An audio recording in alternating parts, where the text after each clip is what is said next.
Namaskar. Welcome, everyone. We're so happy that you are all here to share in this wonderful weekend. It's such a blessing. This is our first international Kriya Yoga retreat, so history is being made tonight. And we hope that this will be an annual thing, maybe even in different countries, maybe next year in Italy, the year after in America. We'll see. But it's a great blessing that all of us who are Kriya yogis or in the process of becoming Kriya yogis can meet and exchange ideas. We can meditate together. It's a blessing for the world when this much light is brought together, this much consciousness of the power of meditation, the commitment to wanting to know God. Like the beautiful little bookmark that Durga passed out last weekend that says, "The time for knowing God has come."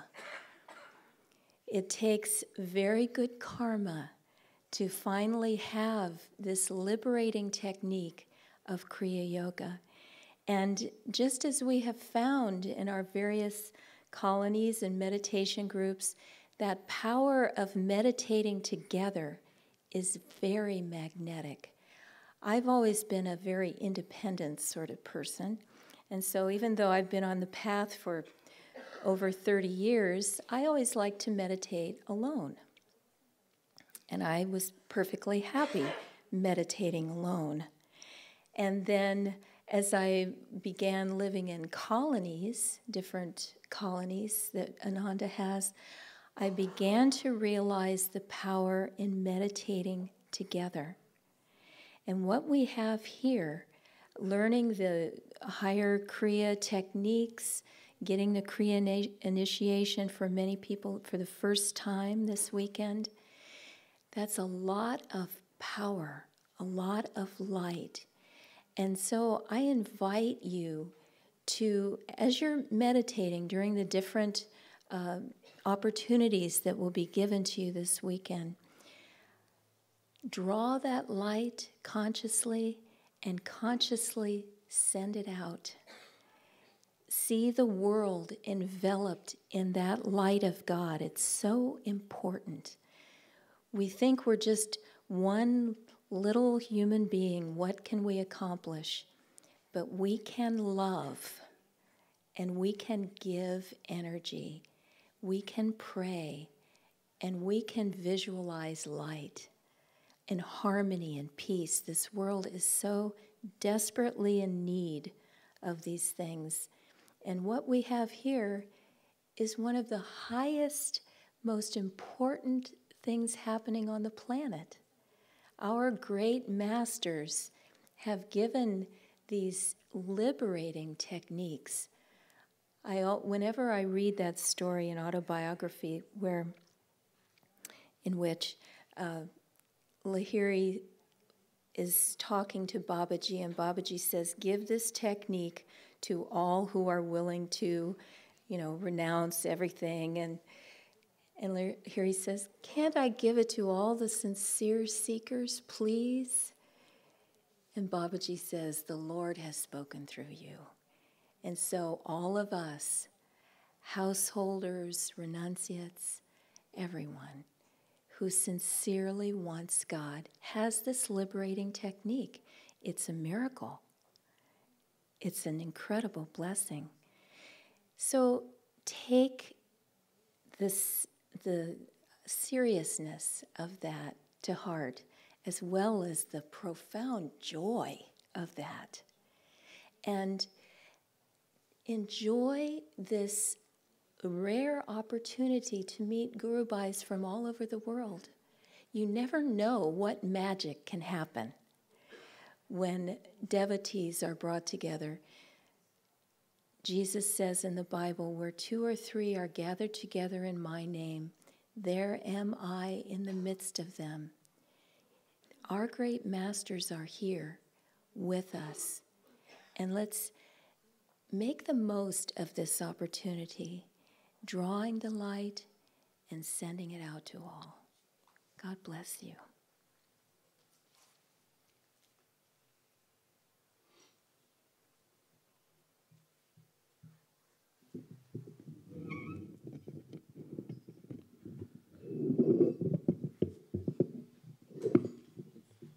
I will add just a few thoughts to what Nirmala said, referring to a passage in Autobiography of a Yogi, which I probably can't quote word for word, but Master is speaking about what is it that prevents us from expanding our awareness, expanding our realization, and or words to that effect. And his answer to his own question is man's lack of spiritual adventuresomeness. This is a weekend for spiritual adventuresomeness. And one of the great joys of our lives here in India, Nirmala was speaking of meditating alone. This song that we just sang, Go On Alone, as its sort of bottom line, tagline, motto, is also the song, interestingly, for those who don't know this little fact, this is the song that Swamiji wrote and felt conveyed the power and the essence of the cooperative community movement. Go On Alone is a little strange when you first hear it. It sounds almost funny, but yet there's a profound truth in it, because each one has to love God. As Nirmala was saying, no one can love for you. You have to do that part yourself. No one can love God for you. You have to do that part yourself. In India, one of the great joys in our lives has been the power of group sadhana, the power of group meditation. And we have a very dynamic, a very powerful staff meditation. And we meditate 1.5 hours uninterrupted each day in the morning together, sometimes 2, sometimes longer hours. And in a group, that power, you feel it building up. And when you're meditating with long-time disciples, Jyotish and Devi have been meditating nearly 40 years, Jaya, Haridas, Sadhana Devi, and others have also been meditating nearly 40 years. There's a real strong power in the room. You're with a lot of experience and a lot of depth. Tune into that this weekend. As Nirmala was saying, meet others from around the world. Don't be shy. Everyone's interested in learning about each other and just sharing. This is a wonderful opportunity, but also share on a soul level. As we meditate together, Swamiji said something very interesting in regards to meditation, something that we don't often think of and we don't often repeat, but I'll say it here. When we meditate, the natural human instinct is to meditate, the way he described it was vertically. We meditate from the soul to God. And you might say that this is the specialty of the East, and particularly the specialty of India, the relationship, the sacred relationship between the soul and God. That's a vertical image, you could say. He said it's also important sometimes to meditate horizontally, which is to say to send our blessings and to receive the blessings of our Guru Bhais. And in a group sadhana, in a group meditation, it's a very natural time and it's a very natural opportunity to do that. But I would also add that we little realize, we have some hundreds of people here on this weekend involved in these programs. It may not seem like an enormous impact when you have a city the size of Delhi nearby with 12 million people, 120 lakhs, or maybe it's more than that, I don't know. It's a lot of people, whatever it is. And we have a country of India with over 1 billion people in it. It doesn't seem like it would necessarily be a big impact. Well, it is. because there's a lot of focused energy. A laser beam does not have to be very big to do a lot, because that energy is really, really focused. Swamiji has recently used the image of how it is that we find God. And he gave this image of a lake frozen with ice, a very thick, very strong ice. You could put thousands of people on that ice, jumping and pounding and smashing, and they couldn't get through it. But if you drill, or if you send a sharp laser beam through that ice, in one spot you can get through to the water underneath. And of course, the image being you become one with that water, you become one with infinity. Let us take this precious, beautiful opportunity this weekend to be with our Guru Bhais, to pray that the Masters will bless each and every person, not only those who are here, but Masters' disciples, Lahiri's disciples, Sri Yukteswar's disciples, Babaji's disciples, all over the world, that this light may come into the world even more. We seldom realize how much power we have in that regard to bring more light into the world. We have to ask. It doesn't automatically come without our asking, but if we do ask, it will come. And so on this sacred weekend, let us invite those blessings powerfully into our hearts and into the hearts of those around us. And I know that we will all be very, very deeply blessed. Namaste.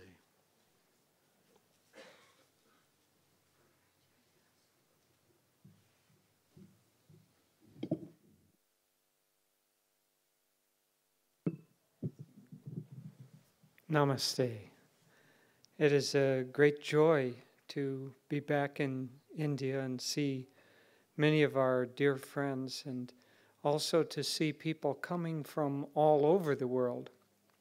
Naturally, it would be so, being an international Kriya Yoga retreat, and it really is becoming international. It's very beautiful.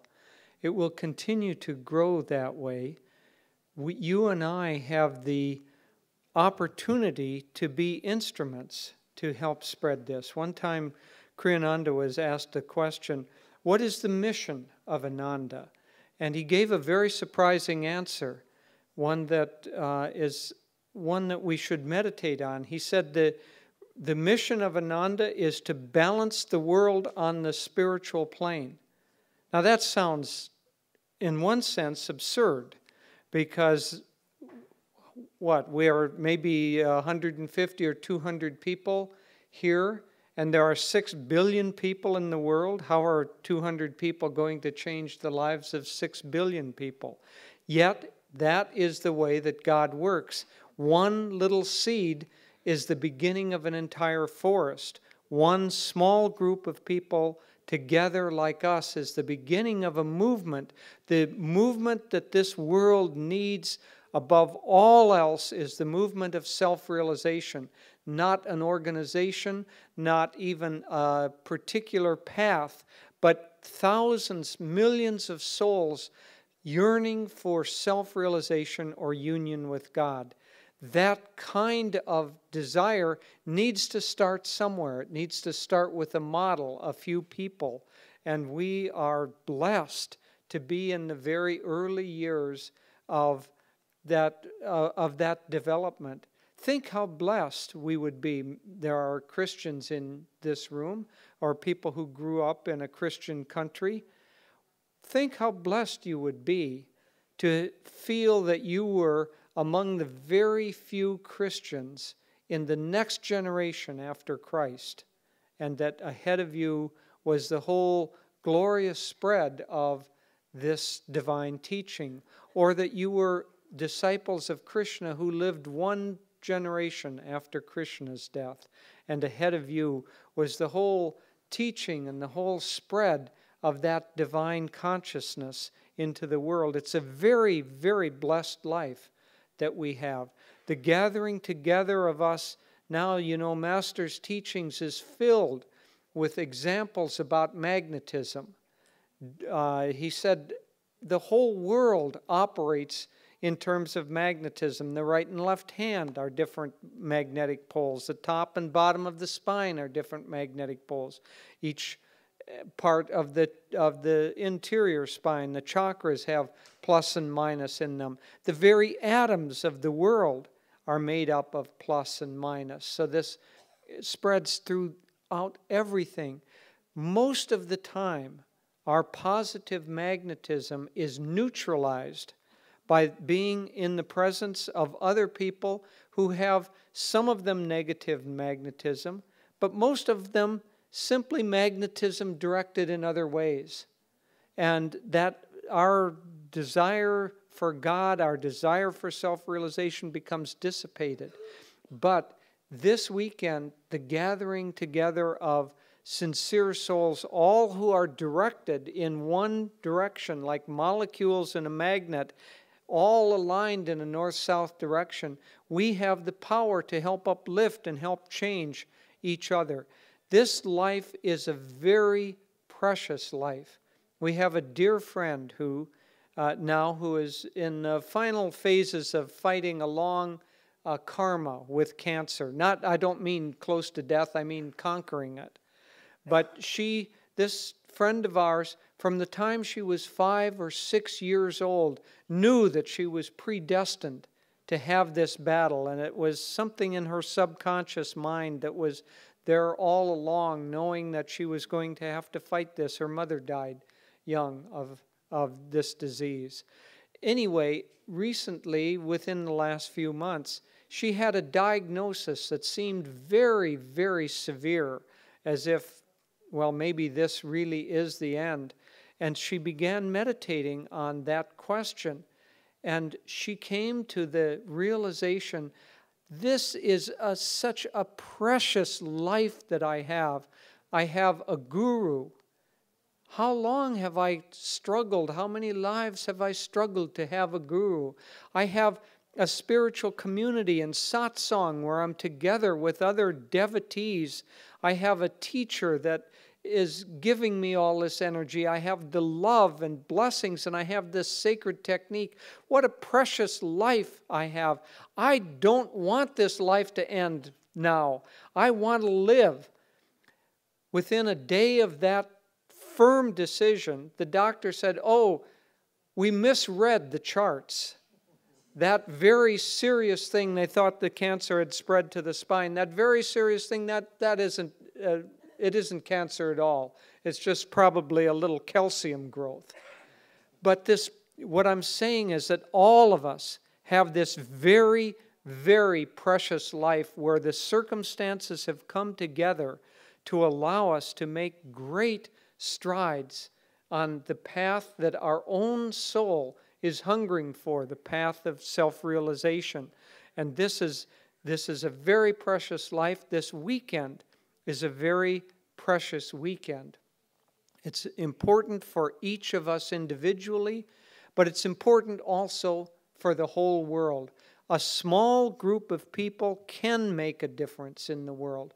One person with determination can make a difference in the world. There is a very beautiful story about a man who lived in France about a century ago. And in the area of France that he was in, the hillsides were barren, the streams had ceased to flow. It was becoming a kind of a desert area.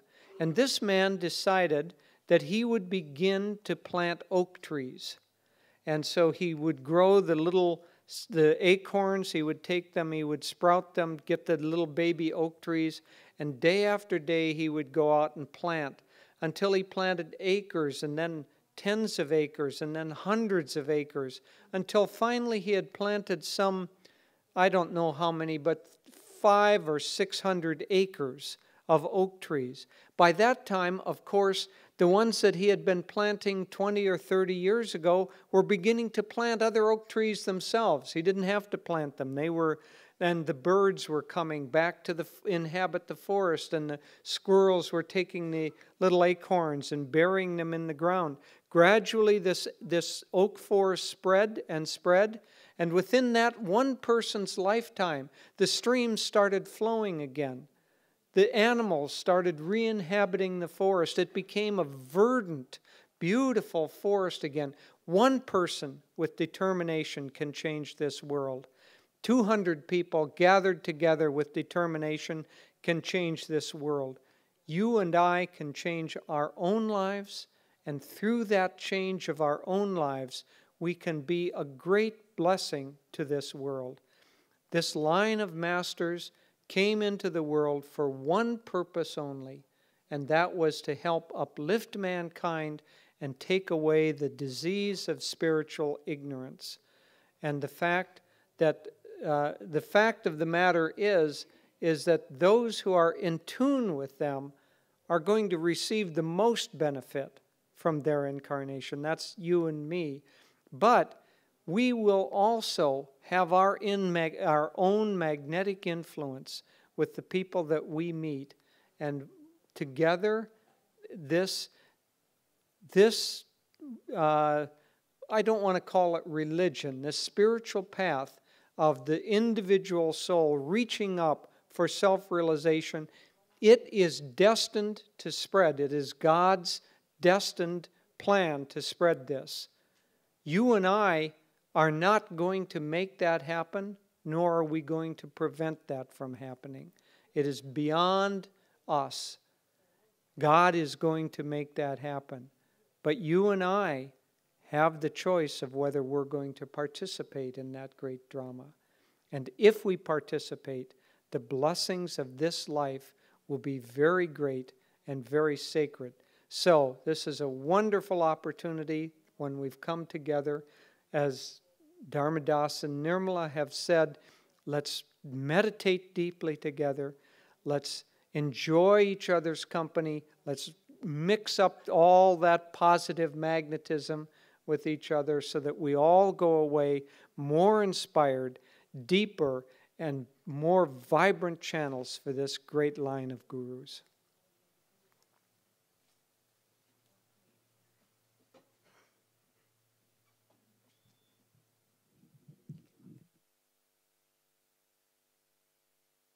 Thank you. Good evening, everyone. I'd like to start the closing small talk this evening by sharing a story that happened with Swami Kriyananda probably 35 years ago. I had been only at Ananda village a few years, and he asked a small group of us to go, if we would like to go on a hike with him one day. There's a mountain in California called Mount Shasta, and it's reputed to be very sacred. And so we went with Swamiji, we drove there, and as we got out of the car and began going up this lovely trail up into the mountains, we saw a few little butterflies. There's a beautiful butterfly in America on the West Coast called the monarch butterfly, brilliant orange and black, and so it's called the monarch, the king butterfly.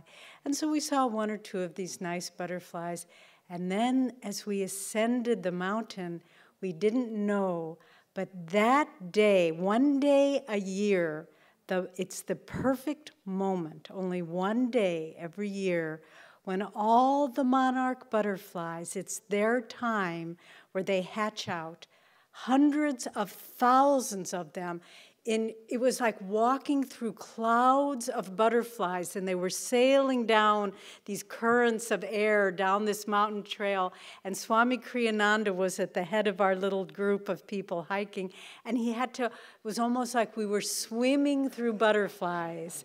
But it was their moment. One moment a year when they all hatched out, and then they fly all over the country and they're distributed. Well, when I was thinking, why is it so important that we all come together for these Kriya Yoga retreats?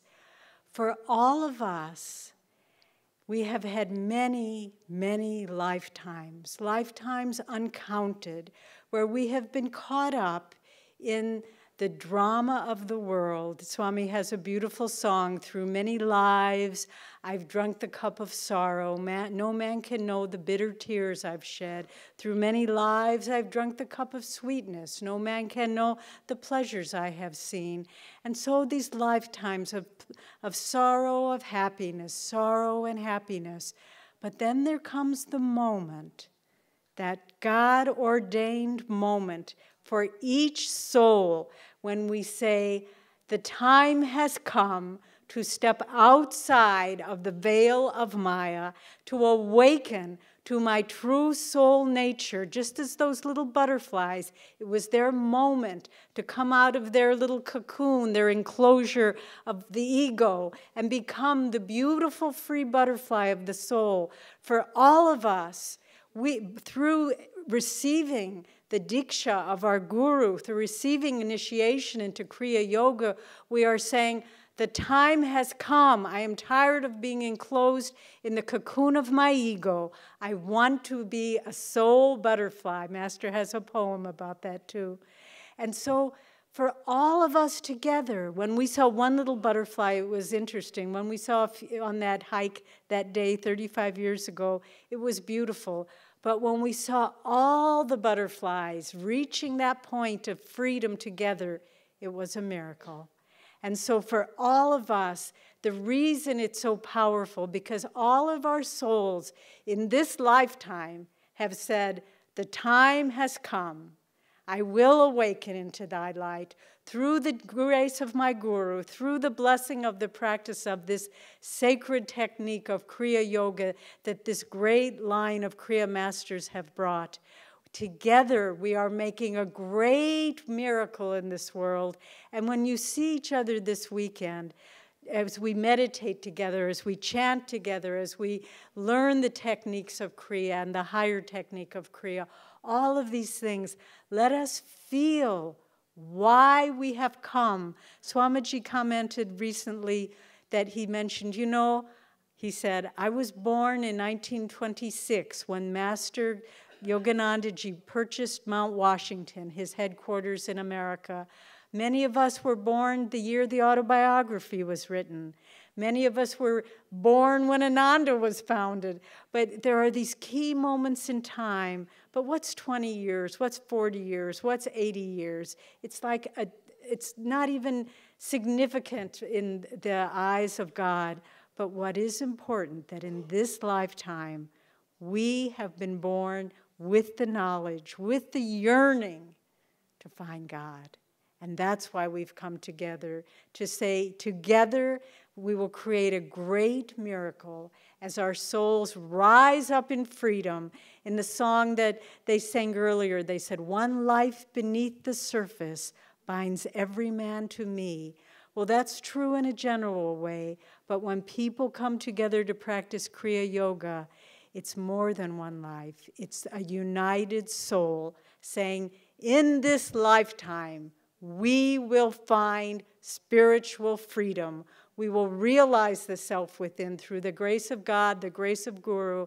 And so in this Kriya retreat, Kriya Yoga retreat, we see that in each other. We see that understanding that life is not to be spent in just meaningless searching, but karmically, the great blessing that in this lifetime, Master promised, our Guru promised, he who continues to the end, faithfully, with dedication, I or one of the line of Kriya masters will personally usher him into the astral world. Let us do this together. Let us celebrate together. Let us find freedom together. God bless you all.